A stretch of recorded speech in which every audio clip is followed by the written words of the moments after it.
నమస్కారం, DTV news కి స్వాగతం. హెడ్లైన్ చూద్దాం.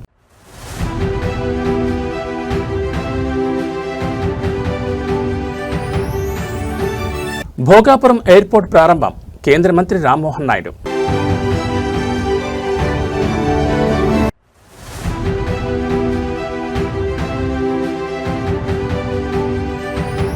అమరావతి రైతులతో మంత్రి లోకేష్ ఆత్మీయ భేటీ. ఎన్టీఆర్ విగ్రహం వద్ద సంబరాలు.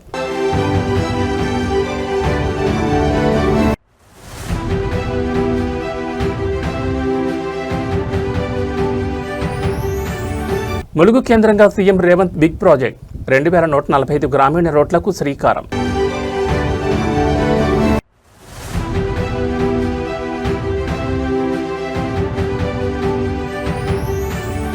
జనసేన నేత నాగబాబుకు కీలక పదవి. కేబినెట్ హోదాతో ప్రభుత్వం ఉత్తర్వులు. ఇక డీటెయిల్స్ చూస్తే ఉత్తరాంధ్ర విమానయాన ప్రగతిలో సరికొత్త శకం ఆరంభమైంది. భోగాపురంలోని అల్లూరి సీతారామరాజు అంతర్జాతీయ విమానాశ్రయం నుంచి తొలి వాణిజ్య విమాన సేవలు అధికారికంగా అందుబాటులోకి వచ్చాయి. కేంద్ర పౌర విమానయాన శాఖ మంత్రి కింజరపు రామ్మోహన్ నాయుడు ఈ చారిత్రాత్మక ఘట్టంలో పాల్గొని జెండా ఊపి తొలి కమర్షియల్ ఫ్లైట్ సర్వీసులను లాంఛనంగా ప్రారంభించారు. విమానాశ్రయానికి చేరుకున్న కేంద్ర మంత్రి రామ్మోహన్ నాయుడు విమానంలో ప్రయాణించే మొదటి బ్యాచ్ ప్రయాణికులను నేరుగా కలుసుకుని శుభాకాంక్షలు తెలిపారు. టెర్మినల్ కౌంటర్ వద్ద ప్రయాణికులకు స్వయంగా బోర్డింగ్ పాస్లను అందజేశారు. ఈ సందర్భంగా విమానాశ్రయంలో కల్పించిన అత్యాధునిక మౌలిక వసతులు, ప్రయాణికుల భద్రతా ఏర్పాట్లను అధికారులతో కలిసి ఆయన పరిశీలించారు. భోగాపురం విమానాశ్రయం అంతర్జాతీయ ప్రమాణాలతో ఎంతో గొప్పగా విలాసవంతంగా ఉందంటూ ప్రయాణికులు హర్షం వ్యక్తం చేశారు. రాబోయే రోజుల్లో ఈ ఎయిర్పోర్ట్ వేదికగా మరిన్ని దేశీయ అంతర్జాతీయ సర్వీసులు ప్రారంభమవుతాయని, తద్వారా విశాఖ, విజయనగరం, శ్రీకాకుళం జిల్లాల్లో వ్యాపార, పర్యాటక రంగాలు విపరీతంగా అభివృద్ధి చెందుతాయని కేంద్ర మంత్రి స్పష్టం చేశారు. అందరికీ నమస్కారం. ప్రస్తుతం అల్లూరి సీతారామరాజు ఇంటర్నేషనల్ ఎయిర్పోర్ట్లో మనం ఉన్నాం. ఈరోజు అంటే ఆగస్టు 17 నుంచి కమర్షియల్ ఫ్లైట్ ఆపరేషన్స్ని ఈ రోజు నుంచి ప్రారంభించుకుంటున్నాం. చాలా సందడిగా ప్రయాణికుల తాలూకా ఉత్సాహం మధ్యలో ఈరోజు ఈ కార్యక్రమం జరగడం ఎంతో ఆనందంగా ఉంది. ఫస్ట్ ఫ్లైట్ మనకి హైదరాబాద్ నుంచి ఇండిగో, అలాగే తర్వాత మనకి ఎయిర్ ఇండియా ఎక్స్ప్రెస్ బెంగళూరు నుంచి ఇక్కడ ల్యాండ్ అయిన తర్వాత ప్యాసింజర్స్తో కూడా నేను ఇంటరాక్ట్ అయినప్పుడు వాళ్ళ ఉత్సాహాన్ని నేను చూశాను. అందరూ కూడా ఈ యొక్క ఎయిర్పోర్ట్ని చూసి, ఎయిర్పోర్ట్ తాలూకా అందాన్ని చూసి, ఇక్కడ ఉన్నటువంటి మన సాంప్రదాయాన్ని, మన ఆర్కిటెక్చర్ అన్ని కూడా చూసి ఎంతో మెచ్చుకున్నారు. సో ఎంతో గర్వంగా ఉంది ప్రతి ఒక్కరికి కూడా. అదే ఉద్దేశంతో ఇది కేవలం ఎయిర్పోర్ట్ అనంటే ఒక బిల్డింగ్ లా కాకుండా ఇది మన చరిత్రకు, మన సంపదకు, మన సంస్కృతికి, వాటన్నిటికీ కూడా ఒక ప్రతీకగా ఉండాలి అనే ఆలోచనతో చాలా మనసు పెట్టి ఇది ఒకటి నిర్మించడం జరిగింది. సో అంత అద్భుతంగా ఈరోజు వచ్చినందుకు ఎంతో ఆనందంగా ఉంది. అయితే దీన్ని ఇనాగ్రేట్ చేసిన తర్వాత ఇద్దరు వ్యక్తుల్ని మనం గుర్తు చేసుకోవాలి, ఇద్దరు స్టేక్ హోల్డర్స్ని. అందులో మొట్టమొదటిది దీనికోసం భూమిని త్యాగం చేసినటువంటి రైతులు. ఆ రైతులకి ముందుగా నా తాలూకా ధన్యవాదాలు తెలియజేసుకుంటున్నాను. వాళ్ళు సహకరించడం వల్ల ఇంత అద్భుతమైనటువంటి ఎయిర్పోర్ట్ మన ఉత్తరాంధ్ర ప్రాంతంలో మనం నిర్మించుకున్నాం. అలాగే రెండోది ఏంటంటే జిఎంఆర్ గారికి, జిఎంఆర్ సంస్థ ప్రాణం పెట్టి మరి ఈ యొక్క ఎయిర్పోర్ట్ని ఒక శ్రీమంతుడిలాగా వాళ్ళు ఈ ప్రాంతం నుంచి వచ్చేసారు కాబట్టి మళ్ళీ చాలా చక్కగా మనం ఎప్పుడు కూడా చరిత్రలో గుర్తుండిపోయే విధంగా ఉండాలని చెప్పి ఎక్కడ వెనకాడకుండా బిజినెస్ని కానీ కమర్షియల్ యాంగిల్ని పక్కన పెట్టి ఈ ప్రాంతానికి ఒక ఊపిరి పోసే విధంగా ఎయిర్పోర్ట్ ఉండాలని చెప్పి వాళ్ళు కూడా సహకరించారు. సో వాళ్ళందరికీ కూడా నేను అభినందనలు తెలియజేసుకుంటూ ఈరోజు మరొక విషయం మనం గుర్తు చేసుకోవాల్సింది ఏంటంటే, మనకి విశాఖపట్నంలో ఉన్నటువంటి ఎయిర్పోర్ట్ అది కూడా సడన్ గా ఆపరేషన్స్ ఆగడం వల్ల ఎంతో మంది బాధపడుతున్నారు. అయితే ఎప్పుడు కూడా ఒకటి కొత్తది చేసేటప్పుడు ఇలాంటి సంఘటనలు మనకి ఎదురవుతూనే ఉంటాయి. ఎన్నో తీపి జ్ఞాపకాలు, మధుర జ్ఞాపకాలు, క్షణాలు ప్రతి ఒక్కరికి కూడా ఉన్నాయి. నాకు కూడా చిన్నప్పటి నుంచి ఆ ఎయిర్పోర్ట్తో ఎంతో మంచి మెమరీస్ అవన్నీ కూడా ఉన్నాయి. వాటినన్నిటిని కూడా మనం కాపాడుకుంటూ ముందుకు వెళ్దాం.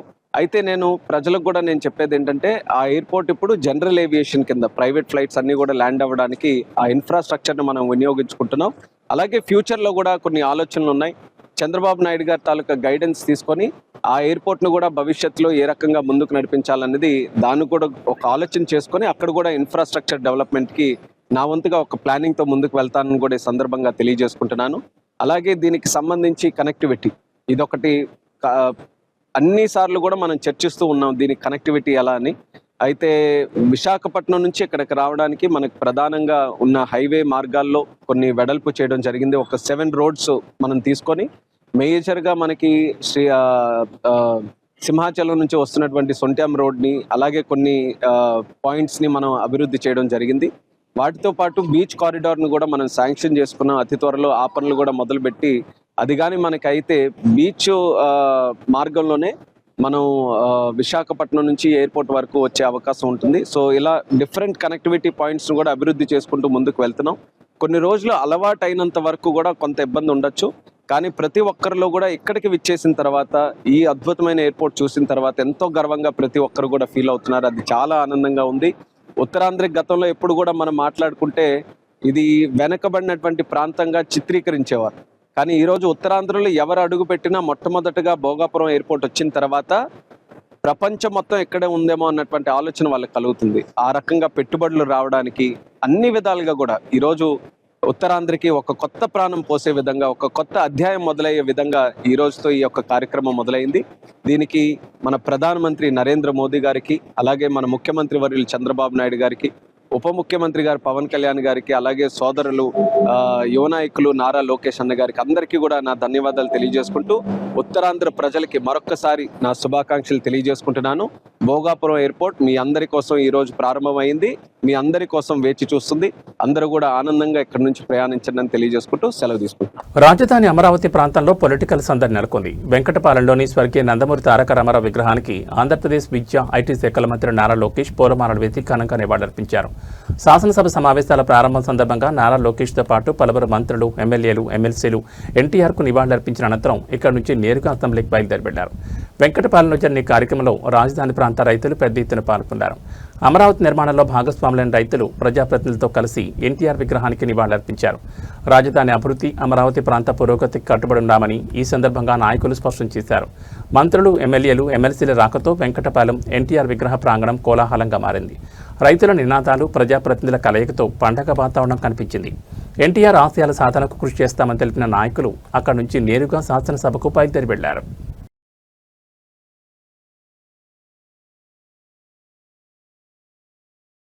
తెలంగాణ వ్యాప్తంగా గ్రామీణ రహదారుల సమగ్ర అభివృద్ధి ప్రణాళికకు రాష్ట్ర ముఖ్యమంత్రి రేవంత్ రెడ్డి శ్రీకారం చుట్టారు.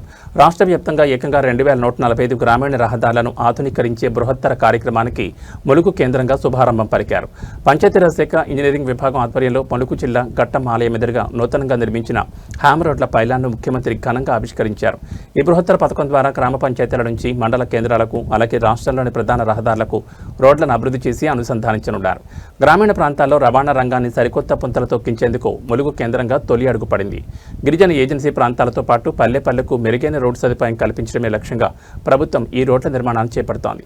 ఈ పైలాన్ ఆవిష్కరణ కార్యక్రమంలో రాష్ట్ర మంత్రులు సీతక్క, పొంగులేటి శ్రీనివాసరెడ్డితో పాటు పలువురు స్థానిక ప్రజాప్రతినిధులు, పంచాయతీరాజ్ శాఖ ఉన్నతాధికారులు పెద్ద ఎత్తున పాల్గొన్నారు. ములుగు ప్రాంత పర్యటనలో భాగంగా కట్టమ్మ ఆలయం వద్ద ప్రత్యేక పూజల అనంతరం ఈ అభివృద్ధి పనులకు సీఎం శ్రీకారం చుట్టారు.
ఆంధ్రప్రదేశ్ కూటమి ప్రభుత్వంలో మరో ముఖ్యమైన రాజకీయ పరిణామం చోటు చేసుకుంది. డిప్యూటీ సీఎం పవన్ కళ్యాణ్ కుటుంబానికి అలాగే జనసేన సీనియర్ నేతకు ప్రభుత్వంలో కీలక పదవి దక్కింది.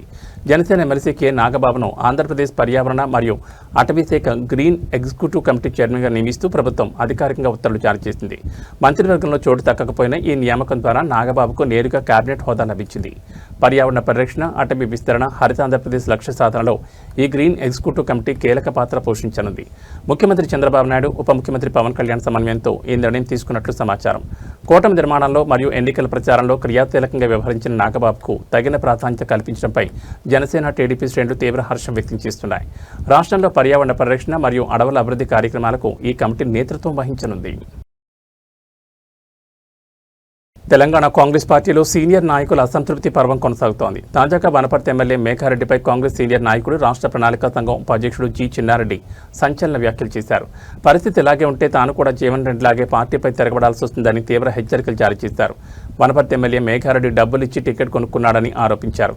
మీడియాతో మాట్లాడిన చిన్నారెడ్డి సోనియా గాంధీ స్వయంగా తనకు టికెట్ ఇచ్చారని, డబ్బులు లేకపోతే ఖర్చు పెట్టుకుని గెలిపించారని రేవంత్ రెడ్డికి చెప్పారని గుర్తు చేశారు. అయితే డబ్బులు కాసుపడి మేఘారెడ్డి వద్ద డబ్బులు తీసుకుని ఆయనకే టికెట్ ఇచ్చారని సంచలన వ్యాఖ్యలు చేశారు. నియోజకవర్గంలో అభివృద్ధి పనులు ఎందుకు ఆగాయని మంత్రులను అడిగితే ఎమ్మెల్యే మేఘారెడ్డి పనులకు అడ్డుపడుతున్నాడని, తన మనుషులకు కాంట్రాక్టులు రాలేదని రద్దు చేయిస్తున్నారని మంత్రులు తనతో చెప్పారని వెల్లడించారు. మేఘారెడ్డి తన అనుచరులను కూడా తీవ్ర ఇబ్బందులు గురిచేస్తున్నాడని చిన్నారెడ్డి మండిపడ్డారు. తాను ఎంతమాత్రం పార్టీ వీడి వెళ్లే ప్రసక్తే లేదని, మేఘారెడ్డి లాంటి తప్పుడు వ్యక్తులను పార్టీ నుంచి తరిమి కొట్టే వరకు పోరాడతానని స్పష్టం చేశారు. చిన్నారెడ్డి వ్యాఖ్యలతో వనపర్తి కాంగ్రెస్ రాజకీయాలు తీవ్రంగా వేడెక్కాయి. కాంగ్రెస్ పార్టీ జెండా పట్టనటువంటి వ్యక్తిని గతంలో కాంగ్రెస్ పార్టీలో ఉండి 10 సంవత్సరాలు టీఆర్ఎస్ ప్రభుత్వం ఉంటే ఆ పార్టీలో పోయి అన్ని సంపాదించుకుని మళ్ళా వచ్చిన వాళ్ళకి వేసినారు. ఇదా కాంగ్రెస్ పార్టీ, ఇదా రాజకీయం. గన్పూర్ కూడా అదే మాట జరిగింది. ఇన్ని తప్పులు చేస్తున్నా మేము భరించి ఊరుకుంటున్నాం. నేను భరించకుంటే ఇంకో జీవన్ రెడ్డి కావాల్సి వస్తుంది. నేను భరించకుంటే ఇంకో జీవన్ రెడ్డి కావాల్సి వస్తుంది. తప్పులు చేస్తున్నా ఈ తప్పుడు గాళ్లను పార్టీ నుంచి బయటకు వదిలేంత వరకు మేము వదలమనేటువంటి మాట కూడా మేము మనం చేస్తా ఉన్నాం. అందుకని ఎంతకాలం సాగదు ఇది. టికెట్ పొందిన వ్యక్తితో డబ్బులకు ఆశపడి నా టికెట్ ను పక్కకు పెట్టారనేటువంటి మాట కూడా మీతో మనం చేస్తున్నాం. రేవంత్ రెడ్డి గారు పిసిసి ప్రెసిడెంట్ గా పోయి చెప్పా, అన్నా ఈరోజు కాంగ్రెస్ పార్టీ గెలవబోతుంది, మీరు ముఖ్యమంత్రి కాబోతున్నారన్న మాట కూడా నేను చెప్పాను. ఆ మాట ఉన్నాం. ఆ మాట మనం నేనంత నిర్భయంగా వారే ముఖ్యమంత్రి అని చెప్పిన తర్వాత ఇంక భయమే ఉంది చెప్పండి. ఆ ప్రకారంగా నేను చెప్పిన తర్వాత కూడా కొంత డబ్బులకు ఆశపడి నా టికెట్ కోశారు. ఇలా నా 45 సంవత్సరాలు నిర్మాణం చేసుకున్న రాజకీయ జీవితాన్ని ఒక్క వేటుతో కింద పడేశారనేటువంటి మాట కూడా మీతో నేను మనం చేస్తా ఉన్నాను. నేను పడిపోతే పడిపోవచ్చు, కానీ ఇలా వనపడితే నియోజకవర్గాన్ని పూర్తిగా నాశనం చేశారు. ఇలా నాలాంటి వాడు ఎమ్మెల్యేగా ఎన్నుకోబడింటే, ఇప్పుడు ఏర్పడ్డ రాష్ట్ర ప్రభుత్వంలో ఒక మంత్రిగా నియమించబడింటే వనపర్తికి ఎంత మార్గదర్శనం ఉండేదనేటువంటి మాట కూడా నేను శాసనసభ వేదికగా అధికార ప్రతిపక్షాల మధ్య మాటలతో టల్పేలుతున్నాయి. ప్రజా సమస్యలపై సమగ్రమైన చర్చ జరగాల్సిన సభలో దద్దమ్మ, గొడ్డలి పార్టీ వంటి ఘాటు పదజాలంతో పరస్పర విమర్శలు చేసుకోవడంపై రాజకీయ వర్గాల్లో పెద్ద ఎత్తున చర్చ నడుస్తోంది. అసెంబ్లీలో మూల విషయాలను పక్కన పెట్టి టాపిక్ను డైవర్ట్ చేస్తున్నారంటూ సోషల్ మీడియా వేదికగా ప్రజలు, నెటిజన్లు తీవ్ర అసహనం వ్యక్తం చేస్తున్నారు. సభలో మంత్రులు, ప్రజాప్రతినిధులు అనుసరిస్తున్న వైఖరిపై విమర్శలు వెల్లువెత్తున్నాయి. ఏం మాట్లాడాలో, ప్రజా సమస్యలను ఎలా లేవనెత్తాలో కూడా స్పష్టత లేకుండా వ్యక్తిగత దోషణలకు దిగుతున్నారని విపక్షాలు ఆరోపిస్తున్నాయి. అసలైన అభివృద్ధి, ప్రజా సంక్షేమ అంశాల నుంచి ప్రజల దృష్టి మళ్లించేందుకే ఇటువంటి తీవ్ర వ్యాఖ్యలతో డైవర్షన్ రాజకీయాలు చేస్తున్నారని పలువురు వ్యాఖ్యానిస్తున్నారు. ప్రజాస్వామ్య దేవాలయమైన అసెంబ్లీలో ప్రజా సమస్యలపై సరైన సమాధానాలు ఇవ్వకుండా కేవలం రాజకీయ ప్రయోజనాల కోసమే పరస్పర ఆరోపణలు చేసుకుంటున్నారని జనాలు మండిపడుతున్నారు. సభా సమయాన్ని వృధా చేయకుండా ప్రజలకు ఉపయోగపడే అంశాలపై చర్చలు జరపాలని డిమాండ్ చేస్తున్నారు.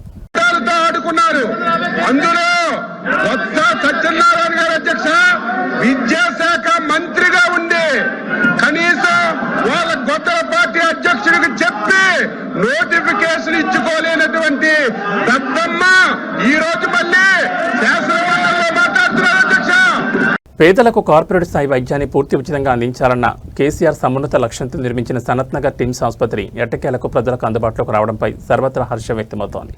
ఎయిమ్స్ తరహాలో హైదరాబాద్ నలుదిశలా టిమ్స్ హాస్పిటల్స్ ఉండాలన్న ఆలోచనతో బీఆర్ఎస్ హయాంలోనే వేగంగా చేపట్టిన నిర్మాణ ఫలాలు ఇప్పుడు పేద రోగులకు ప్రాణదాతగా మారుతున్నాయి.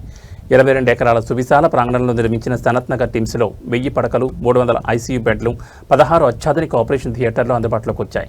అవయవ మార్పిడి విభాగంతో పాటు MRI, CT scan, cath labs, dialysis centre వంటి అన్ని రకాల సూపర్ స్పెషాలిటీ సేవలు ఒకే చోట లభించడం రోగులకు వెలకట్టలేని వరంగా మారింది. జిల్లాల నుంచి ప్రాణాపాయ స్థితిలో రాజధానికి వచ్చేవారికి ఈ ఆసుపత్రి ఒక సంజీవనిలా సేవలందించనుంది. కేసీఆర్ పేరుస్తుందనే రాజకీయ కక్షతో ఎన్నాళ్లు జాప్యం చేసిన కాంగ్రెస్ ప్రభుత్వం ఇప్పటికైనా స్పందించాలని బీఆర్ఎస్ నేతలు డిమాండ్ చేస్తున్నారు. అల్వాల్, ఎల్బీ నగర్ టీమ్స్ ఆసుపత్రులతో పాటు తెలంగాణలోనే అతిపెద్దదైన 2000 పడకల వరంగల్ సూపర్ స్పెషాలిటీ ఆసుపత్రి నిమ్స్ విస్తరణ పనులను సాధ్యమైన త్వరగా పూర్తి చేసి ప్రజలకు అందుబాటులోకి తీసుకురావాలని స్పష్టం చేస్తున్నారు. తెలంగాణలోని గురుకుల పాఠశాలల్లో వరుస ఫుడ్ పాయిజన్ ఘటనలు ఆందోళన కలిగిస్తున్నాయి. తాజాగా సిద్దిపేట జిల్లా మద్దూరులోని కస్తూర్బా గాంధీ బాలికల విద్యాలయంలో విషాహారం తిని 18 మంది విద్యార్థులు తీవ్ర అస్వస్థతకు గురయ్యారు. రాత్రి భోజనం చేసిన కొద్దిసేపటికే విద్యార్థులకు వరుసగా వాంతులు, తీవ్రమైన కడుపు నొప్పి రావడంతో పాఠశాల ప్రాంగణంలో కలకలం రేగింది. పరిస్థితిని గమనించిన పాఠశాల సిబ్బంది వెంటనే అప్రమత్తమై అస్వస్థతకు గురైన 18 మంది విద్యార్థులను చికిత్స నిమిత్తం సమీపంలోని ప్రభుత్వ ఆసుపత్రికి తరలించారు. ప్రస్తుతం వైద్యుల బృందం విద్యార్థులకు అత్యవసర చికిత్స అందిస్తున్నారు. భోజనంలో ఉపయోగించిన పదార్థాలు లేదా నీరు కలుషితం కావడం వల్లే ఈ అస్వస్థత తలెత్తి ఉండొచ్చని ప్రాథమికంగా అనుమానిస్తున్నారు. విషయం తెలుసుకున్న విద్యార్థుల తల్లిదండ్రులు, బంధువులు హోటాహోట్న ఆసుపత్రికి చేరుకుని తీవ్ర ఆందోళన వ్యక్తం చేస్తున్నారు. గురుకులాల్లో మెస్ నిర్వహణపై నిరంతర పర్యవేక్షణ లోపిస్తోందని ఆగ్రహం వ్యక్తం చేస్తున్నారు. ఘటనపై సమాచారం అందుకున్న విద్యాశాఖ అధికారులు, స్థానిక నాయకులు ఆసుపత్రికి చేరుకుని విద్యార్థుల ఆరోగ్య పరిస్థితిని సమీక్షించారు. పాఠశాలల్లో శుభ్రత, భోజన నాణ్యతపై కఠిన చర్యలు తీసుకోవాలని విద్యార్థుల కుటుంబ సభ్యులు డిమాండ్ చేస్తున్నారు.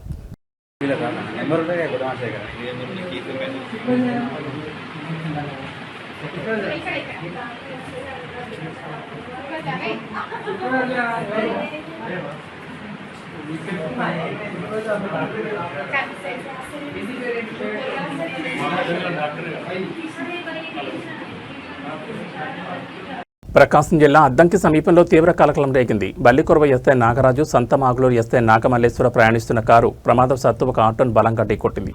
అయితే ప్రమాద స్థలానికి చేరుకున్న స్థానికులు కారు డిక్కీని పరిశీలించగా అందులో భారీగా గంజాయి లభించడంతో అకొండ వారంతా ఒక్కసారిగా షాకు గురయ్యారు. రక్షకులే భక్షకులుగా మారారంటూ స్థానికులు తీవ్ర ఆగ్రహం వ్యక్తం చేశారు. కారు డిక్కీలో ఉన్న గంజాయి బస్తాలను చూసి నిరసన దిగారు. సమాచారం అందుకున్న అద్దంకి సిఐ వెంటనే ఘటనా స్థలానికి చేరుకుని పరిస్థితిని అదుపు చేసేందుకు యత్నించగా స్థానికులకు, పోలీసులకు మధ్య తీవ్ర స్థాయిలో వాగ్వాదం చోటు చేసుకుంది. దీంతో అక్కడ తీవ్ర ఉద్రిక్త వాతావరణం నెలకొంది. పోలీసు అధికారుల వాహనంలోనే గంజాయి లభించడంపై పలు అనుమానాలు వ్యక్తమవుతున్నాయి.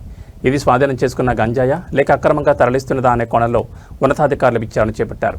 ఈ ఘటనపై ఉన్నతాధికారులు కఠిన చర్యలు తీసుకోవాలని, బాధ్యులైన ఎస్ఐలపై కేసులు నమోదు చేయాలని స్థానికులు డిమాండ్ చేస్తున్నారు.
టాలీవుడ్ స్టార్ హీరోయిన్ బుట్టబొమ్మ పూజా హెగ్డే అమెరికాలోని న్యూయార్క్ సిటీలో సందడి చేశారు. అక్కడ ఎంతో ప్రతిష్టాత్మకంగా నిర్వహించిన 44వ ఇండియా డే పరేడ్ వేడుకలకు ఆమె ముఖ్య అతిథిగా హాజరయ్యారు.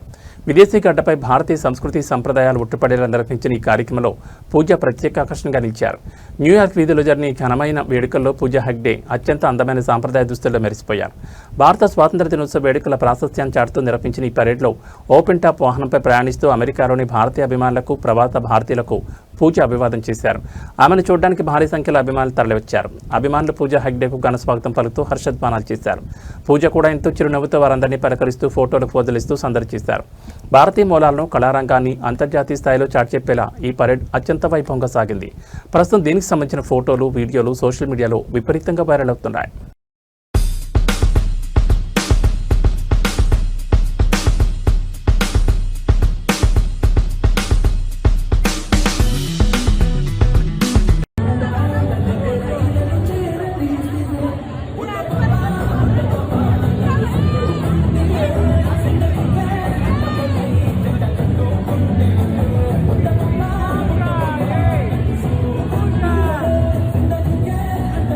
హైదరాబాద్ బులియన్ మార్కెట్లో ఇవాళ పసిడి ధరలు మరోసారి పైకెగబాకాయి. నిన్నటితో పోలిస్తే 24 క్యారెట్లు మరియు 22 క్యారెట్ల బంగారం ధరలు గణనీయంగా పెరిగాయి.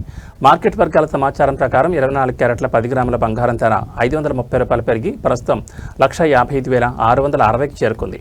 ఇక ఆభరణాల తయారీకి ఎక్కువగా ఉపయోగించే 22 క్యారెట్ల 10 గ్రాముల పసిడి ధర కూడా 500 ఎగబాకింది. దీంతో హైదరాబాద్ మార్కెట్లో 22 క్యారెట్ల తులం బంగారం ధర 1,42,700 వద్ద పలుకుతోంది. అంతర్జాతీయ మార్కెట్లలో మార్పులు మరియు స్థానిక డిమాండ్ పెరగడం వల్లే ఈ ధరల్లో పెరుగుదల కనిపిస్తోందని బులియన్ నిపుణులు వెల్లడిస్తున్నారు. ఇక వెండి విషయానికి వస్తే కేజీ సిల్వర్ రేటు ప్రస్తుతం 2,55,000 వద్ద స్థిరంగా కొనసాగుతోంది.